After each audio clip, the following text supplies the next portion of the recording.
자, 다들 아시죠? 이 경복궁 담벼락 낙서 사건. 각각 다른 자들이 벌인 짓이었습니다. 자, 1차 낙서범 얘기는 뒤에서 전해드리기로 하고 2차, 이게 정말 어처구니가 없습니다. 네, 일단 두 번째 낙서 같은 경우엔 지난 17일 오후 밤 10시 20분쯤에 웬 남성 한 명이 와서 이렇게 낙서를 하면서 시작이 됐습니다. 영춤은 왼쪽 담벼락에 붉은색 스프레이로 특정 가수의 이름, 또 앨범 제목, 하트 이런 것들을 그리고 사라졌는데 일단 지나던 버스 기사가 신고를 했습니다. 좀 낙서가 돼 있고 수상한 남성이 있다라면서 신고를 해서 수사가 시작이 됐고요. 그 범행 하루 뒤인 지난 18일에 자수를 했습니다. 그 이유에 대해서 나 발각된 것 같아서 자진 출석한 거다 이렇게 설명을 했습니다. 일단 경찰은 이 범행에 대해서 1차 범죄의 자극을 받아서 벌인 모방 범죄였다고 판단을 했습니다. 그리고 이 낙서범 본인은요, 나는 이 가수에 대한 팬심으로 이런 짓을 했다. 또 문화재에 낙서를 하는 게 좀 이런 행위가 대단하다고 생각했다라고 진술했습니다. 그 가수분 지금 얼마나 창피할까요? 예? 자, 저 인간 오늘 자신의 블로그에 글을 남겼습니다. 경찰 조사를 받은 뒤에 올린 건데 반성합니다. 했을까요? 체크포인트 짚어보죠. 안 죄송해요. 랍니다. 네, 정말 깜짝 놀랐어요. 네, 정말 죄송합니다라고 무릎을 꿇어도 경복궁이 어디입니까? 정말 조선시대의 가장 그 중요한 이 왕궁 유적지입니다. 그 경복궁에 낙서를 하고 안 죄송해요, 죄송해요. 그랬다. 아니, 안 죄송해요. 저는 예술을 한 것뿐입니다. 이렇게 얘기를 했어요. 그리고 미스치프가 말하는 짓궂은 장난을 치고 싶었습니다.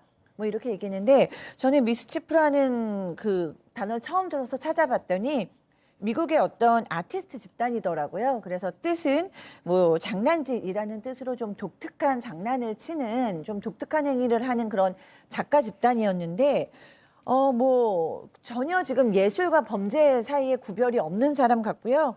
뭐 나는 평소 때는 그래피티도 안 하고 도벽도 없고 그렇다. 숭례분 태운 사건하고 나를 비교하던데 그럴 일은 없다라고 얘기했습니다. 자, 양 변호사님. 이 뭐 미술에 워낙 조예가 깊으셔서 이 낙서를 예술로 승화시킨 장미셸 바스키아. 근데 어디 바스키아 갖다 댈 때가 따로 있지. 그러니까 바스키아 같은 경우가 문화재에다 저 짓을 하진 않았거든요. 그냥 담벼락에다 했지. 당연히 그렇고요. 깜짝 놀랐어요. 그러니까. 그 이름이 여기서 왜 나옵니까? 아는 척 좀 했습니다. 네. 그래놓고도 지금 본인 블로그에서 뭐라고 썼냐면 예. 자기 전시회 보러 오라. 좀 있으면 천막이 쳐져서 못 볼 것이다. 지금은 공짜다라고 하면서 내가 미스치프 스프링 잘못 쓴 건 좀 잘못이다. 뭐 하트를 검은색으로 좀 썼으면 좋았겠다라고 하는데요.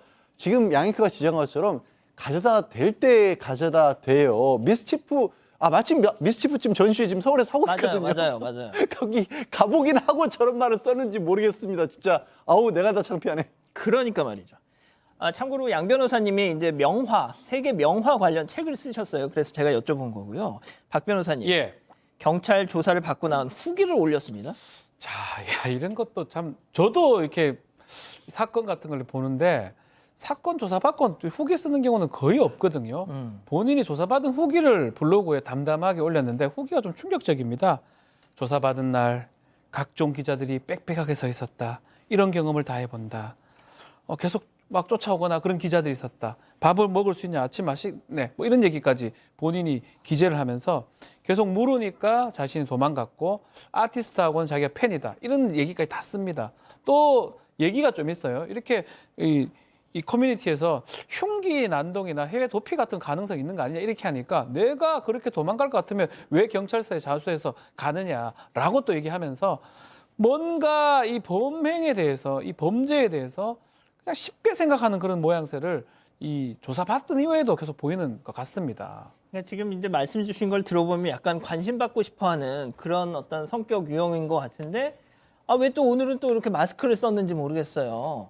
자, 무용담처럼 블로그에다 저런 글을 올린 건데 또 다른 범행도 자랑스럽게 말이죠. 네, 지난달에는 그 경복궁역 주변에 있는 미술관이 있습니다. 여기에서 그 예술 작품인 모자 하나가 전시가 되고 있었는데 이걸 훔쳤습니다. 그리고 그걸 중고거래 플랫폼에 올렸고요. 이 과정 역시도 블로그에 아주 꼼꼼하게 기록을 했습니다. 자신의 범행을 예술의 일환이라고 생각했다 이렇게 남겼고요. 또 심지어는 그 당시에 경찰 조사 받으러 경찰서에 갔는데 그 경찰서 앞에서 훔친 그 모자를 쓰고 사진을 찍어 올리기도 했습니다. 일단 이 범행에 대해서는 기소유예 처분을 받은 걸로 확인이 됐습니다. 자, 이제는 1차 낙서범들 얘기도 하겠습니다. 경찰 추적 끝에 어제 잡힌 거 다 들으셨죠? 17살, 16살 남녀 연인이었습니다. 10대들 출석 당시 모습 잠깐 보고 가시죠.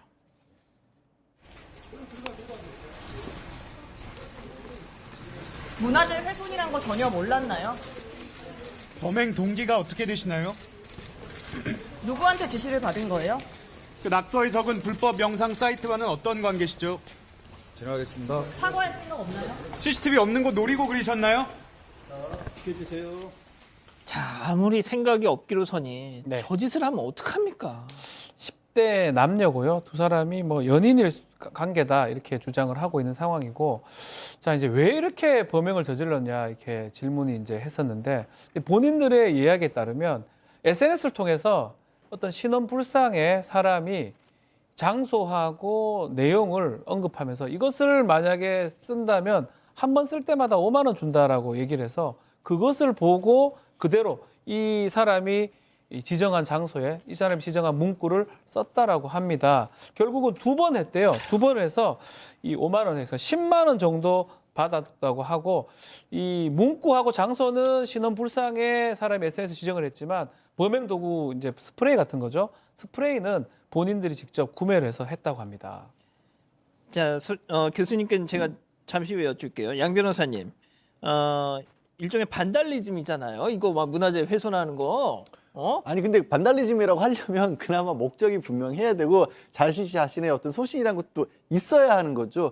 그런 것도 없어요. 그런 게 없이 했기 때문에 오히려 범죄가 더 성립하기가 쉬운 거고, 저거 굉장히 심각한 범죄입니다. 문화재보호법에 의해서 무려 3년 이상 징역이 가능한 범죄입니다. 얼마요? 3년 이상이에요. 아이고야.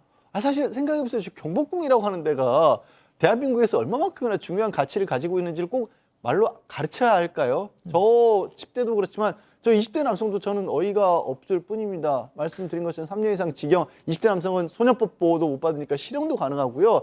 그리고 이 10대 남녀들 같은 경우 또 경찰청에도 낙서를 했어요. 아이고야. 아니 그 경찰 입장에서는요, 이 사람들이 이 뭐하는 우리에게 도전하는 건가 이렇게 받아들일 수 있는 상황을 만들어냈던 거거든요.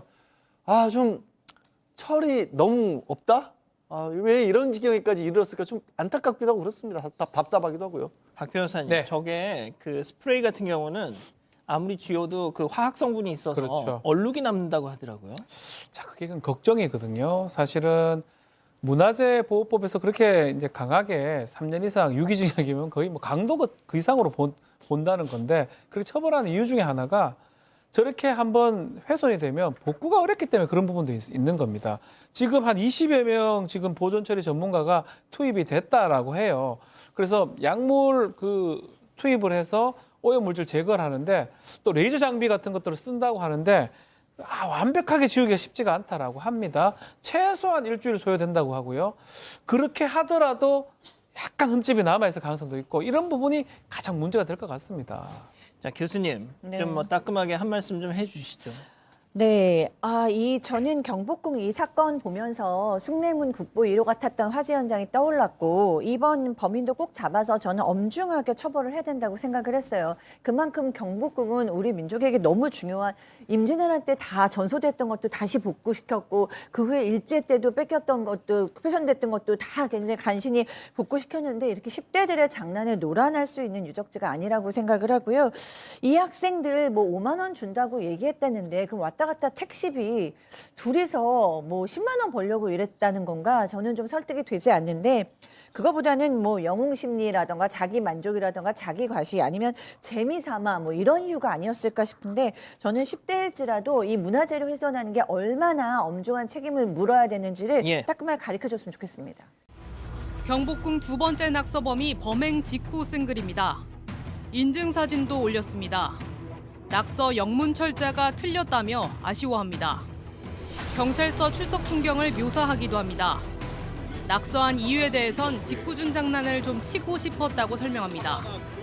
그러면서 죄송하다고 했다가 다시 안 죄송하다, 예술을 한 것일 뿐이라며 오락가락합니다. 이 글을 쓴 20대 남성 A씨는 지난 18일 경찰에 자진 출석했습니다. A씨는 당시 조사에선 특정 가수에 대한 팬심 때문에 낙서를 했다고 말했습니다. 또 문화재에 낙서를 하는 행위가 대단하다고 생각했다고도 했습니다. 이 남성은 다른 글에는 지난달 전시회 전시품을 훔쳐서 경찰 조사를 받았다고 썼습니다. 이 블로그는 현재 비공개로 전환됐습니다. JTBC 최현수입니다.